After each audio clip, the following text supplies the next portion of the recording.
হিন্দুদের ঠাকুরের কাছে যান, আর খ্রিস্টানদের পাদ্রীর কাছে যান, আর ইহুদিদের সিনাগগে যান, ইহুদিদের রাব্বির কাছে যান, সবার একই বক্তব্য, আপনি একা একা নিজে নিজে আল্লাহর কাছে কিছু চাইতে পারবেন না, এই ক্ষমতা আপনার নেই। এই জায়গাতে সব বিজনেসের গোড়া, আর ইসলাম এটাই ভাঙতে এসেছে। ইসলামের সাফ কথা, আপনি আল্লাহর বান্দার, আল্লাহ আপনার সৃষ্টিকর্তা, আপনার সাথে আল্লাহর যোগাযোগ ডাইরেক্ট। যত বড় গুনাহগার হন, যত বড়, আপনি কি ওর চাইতে বড় গুনাহগার যে 99 জন মানুষকে হত্যা করে 100 জন মানুষকে হত্যা করে যাচ্ছে আল্লাহর কাছে ক্ষমা নিবে চাই? এখনো ক্ষমা চায়ওনি। এখনো ক্ষমা কি চেয়েছে? ও তো ক্ষমা চায়ওনি। 99 জন মানুষকে হত্যা করে এক আলেমের কাছে গেছে, বলছে ক্ষমা চাই, বলছে ক্ষমার কোনো রাস্তা নাই, ওকে হত্যা করে দিয়েছে। একজন বলেছে অমুক গ্রামে গেলে ক্ষমা পাওয়া যাবে, সেই গ্রামে যাচ্ছে, রাস্তার মধ্যে মৃত্যু চলে এসেছে, এখনো ক্ষমা চাইনি।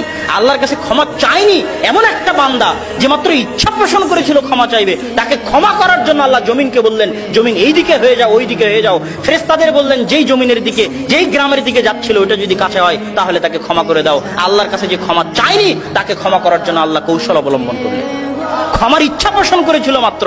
আপনি যত বড় গুনাহগার হন না কেন, যত বড় গুনাহগার হন না কেন, আল্লাহ আপনার ওই পীরের চাইতে, ওই বাবার চাইতে শতগুণ, লক্ষ গুণ আল্লাহ আপনাকে ভালোবাসে। ওরকম হাজারো লাখো কোটি পীর জানা করতে পারবে, আল্লাহ সুবহানাহু ওয়া তাআলা একাই তার চেয়ে বেশি করতে পারবে। আর আল্লাহ সুবহানাহু ওয়া তাআলা যদি না চান, ওই হাজার পীর একত্রিত হলেও কিছু করতে পারবে।